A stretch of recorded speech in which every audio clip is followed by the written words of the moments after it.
Hello Shiny viewers, I am DS, your psychologist, and welcome to another episode on Channel NITT.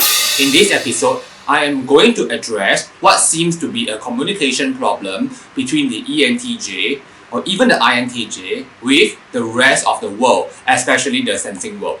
So looking back into my past relationships and my past friendships, I have observed that many people think that the ENTJ, I, am stupid in many ways. I think that sometimes this might also apply to the INTJ, but much more with the ENTJ.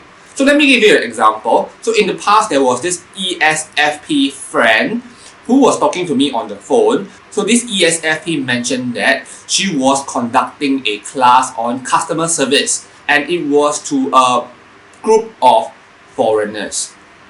She mentioned that these foreigners are so goddamn stupid. And then she asked me, DS, if you were in this situation, what would you do? So the situation is very simple. Imagine that you are a cashier at a cafe. A customer came back and said that you had given the wrong order and demanded a refund immediately. But the coffee that he was holding was already 3/4 drunk. What would you do? So the ESFP mentioned that when she was conducting this class, she asked the students this question, and none of these Minas, in her own words, were able to answer. They were all stupid. So she asked me, DS, what would you do? So I tried to imagine myself in that position of a cashier, and I said, okay, maybe I should verify with the manager. She said, no. I said, okay, apologize immediately. She said, no. Then she called me stupid. So actually, I was very patient already. I told her, oh, I do not have customer service knowledge. She said that you do not need any bloody customer service knowledge. It's common sense. You don't have common sense. So what's the answer? Just tell me. She told me something which I had forgotten. That was years ago. And it turned out to be something very trivial. Now that I think back of it years later, I found that why the ENTJ may not be able to answer this kind of question is that the ENTJ skips steps in mental processing. Things that are too trivial are overlooked totally. Anyway, after that day, there was another incident that happened between me and the ESFP, and I unfriended her after that.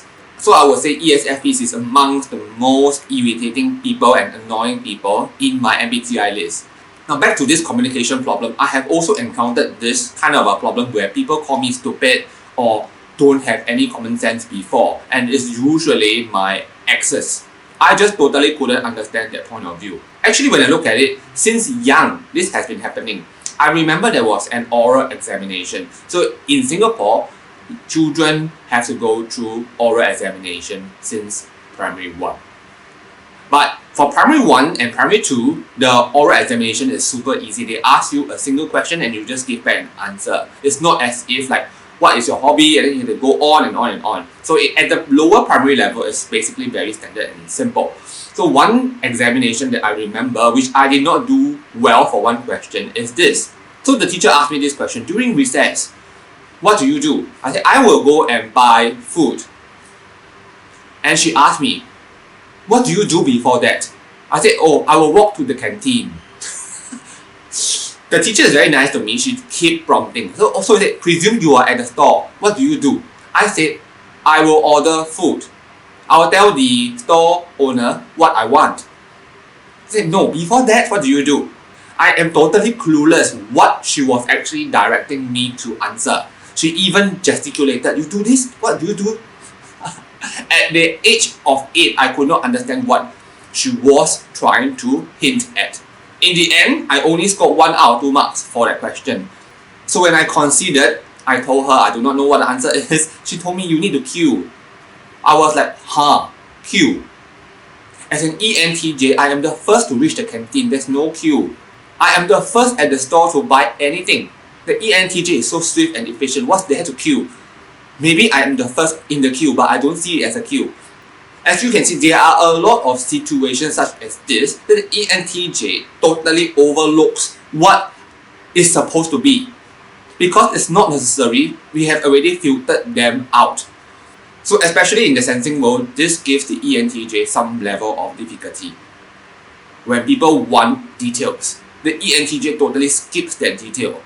We cannot even remember what that detail is.